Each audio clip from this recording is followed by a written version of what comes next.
7h19 sur Radio J, l'heure d'accueillir votre invité ce matin, Eva Soto. Il s'agit de Mohamed Sifawi. Bonjour Mohamed Sifawi. Bonjour. Merci d'être avec nous ce matin en direct sur Radio J. Vous êtes auteur de l'ouvrage Hamas plongé au cœur du groupe terroriste qui paraîtra le 21 août prochain aux éditions du Rocher.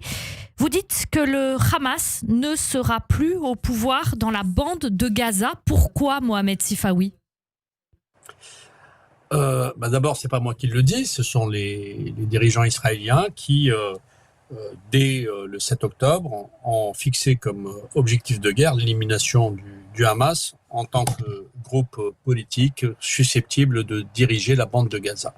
Je vous rappelle que la force de ce groupe terroriste s'est décuplée dès le moment où, justement, il a réussi à faire main basse sur cette région de 365 km², et c'est à partir de là où, y compris sur le plan la qualité des attaques terroristes, il y a eu un changement notable grâce surtout à l'aide active du sponsor iranien qui a doté le Hamas d'un armement susceptible de toucher la profondeur géographique de l'État d'Israël et ainsi menacer davantage, c'est-à-dire plus que ce qu'il représentait comme menace terroriste avant 2007, donc représenter une menace véritablement stratégique sur la sécurité des Israéliens. Mohamed Sifawi, Ismail Haniyeh tué, c'est le Hamas qui est décapité ou alors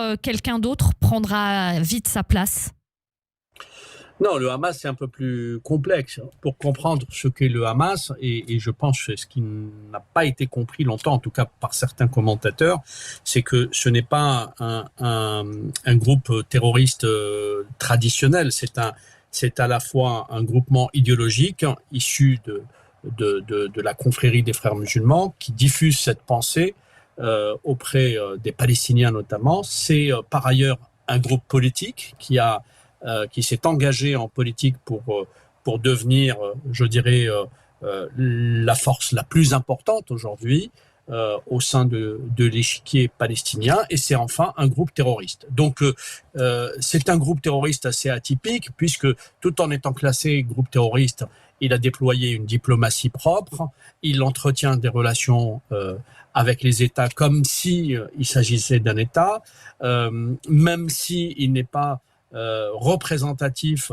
officiellement des Palestiniens, puisque l'autorité palestinienne, c'est elle qui est censée représenter les Palestiniens, et c'est elle qui a une légitimité à déployer une diplomatie au nom des Palestiniens.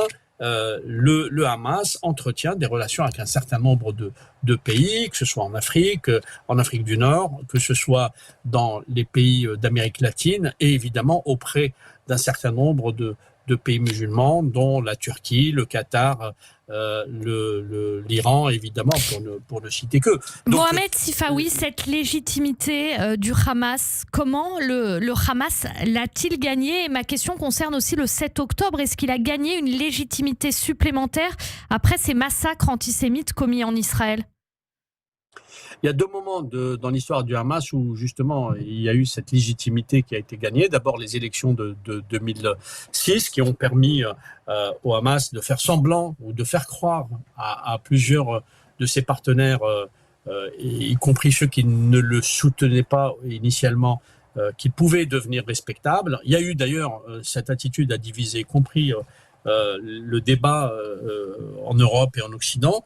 Il y a eu un deuxième temps, évidemment, c'est quand le Hamas était capable de menacer considérablement avec des missiles parfois longue portée. Je vous rappelle que le Hamas a commencé à tirer sur Israël avec des roquettes à portée de 5 km, et il dispose aujourd'hui de missiles pouvant atteindre 150 km de profondeur. Donc cette légitimité, il l'a acquis aussi évidemment par la violence, et incontestablement auprès d'un certain nombre d'États, de groupements criminels, terroristes, d'États voyous. Les attentats du 7 octobre ont incontestablement constitué une légitimité supplémentaire, puisque le Hamas n'était plus en mesure de frapper Israël comme un groupe terroriste seulement, mais comme une véritable armée. Et c'est la raison pour laquelle, pour revenir à la première question, c'est la raison pour laquelle les autorités israéliennes, après s'être longtemps endormies sur cette question, parce que je pense que la question du démantèlement du Hamas en tant que force politique et force terroriste devait se poser depuis plusieurs années. Malheureusement, les Israéliens ont longtemps attendu, ils l'ont payé le 7 octobre, et aujourd'hui, quelles que soient les critiques que l'on peut faire formuler à juste titre souvent à l'égard du gouvernement Netanyahou, il faut reconnaître que cette stratégie de guerre qui a été décidée au lendemain du 7 octobre, c'est la seule stratégie qui peut véritablement permettre à Israël d'atténuer la pression qui pèse sur ses épaules.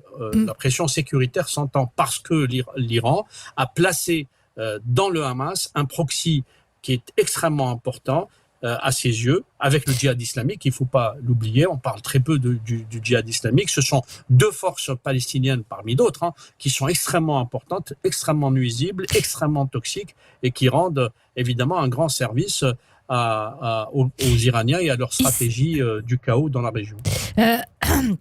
Les roquettes dont dispose le Hamas, vous dites effectivement au début elles étaient que de 5 km et maintenant c'est des armes beaucoup plus puissantes. Comment le Hamas se procure-t-il ces armes ?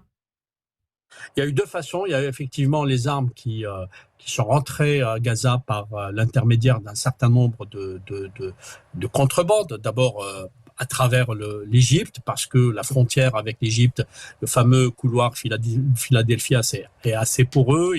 Le Hamas a commencé par l'utiliser comme disons, outil de contrebande au départ, et c'est devenu par la suite un endroit d'où les armes rentraient. Ensuite, il y a effectivement les voies maritimes qui ont été beaucoup utilisées par les gardiens de la Révolution pour faire parvenir les armes à Gaza. Et ensuite, il ne faut pas l'oublier, le Hamas a développé sa propre industrie militaire comme s'il s'agissait d'un État. C'est un groupe terroriste qui fabrique par exemple ses propres drones. Je vous rappelle que l'ingénieur tunisien Mohamed Zouari, qui a été liquidé probablement par le Mossad en Tunisie, avait été un de ses concepteurs de ces drones, qui portent d'ailleurs son nom aujourd'hui, les drones Zouari, qui survolent le ciel israélien et qui parfois porte des roquettes et qui peut donc être à vocation non pas de surveillance ou de renseignement seulement, mais à vocation offensive. Donc il y a une sophistication de l'armement qui est conçu d'ailleurs pour le type de guerre que mène le Hamas contre Israël, c'est-à-dire à la fois des roquettes, des armes légères, des armes pouvant percer des blindages, et ce sont autant d'armes qui font énormément de mal à l'armée israélienne. Mohamed Sifawi, le guide suprême du régime islamique, Ali Khamenei, annonce que c'est lui qui présidera les cérémonies de Ismail Haniyeh. Qu'est-ce que ça nous dit, ce positionnement de l'Iran aux côtés du Hamas, et qu'est-ce que ça nous dit sur le soutien que l'Iran apporte au Hamas politiquement et aussi stratégiquement ? D'abord, le fait que Ismail Haniyeh ait été éliminé sur le territoire iranien a constitué un affront considérable. Les Iraniens ont immédiatement réagi en mettant en place une commission d'enquête ad hoc pour essayer de voir quelles aient été les négligences, je cite, en matière de sécurité, et quelles auraient été éventuellement les complicités, parce que je pense que les Israéliens ont pu compter sur les complicités internes.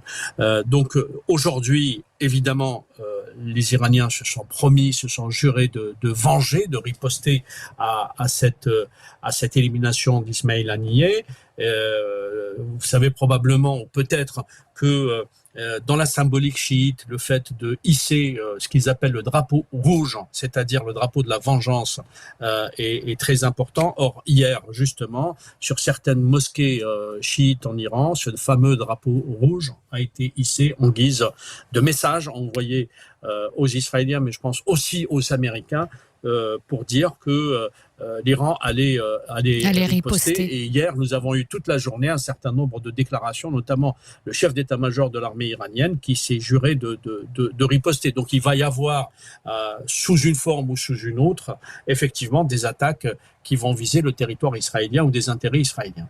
Merci beaucoup Mohamed Sifaoui. À paraître le 21 août, Hamas plongé au cœur du groupe terroriste. Votre livre enquête donc sur le Hamas aux éditions du Rocher. Merci beaucoup, bonne journée. Merci.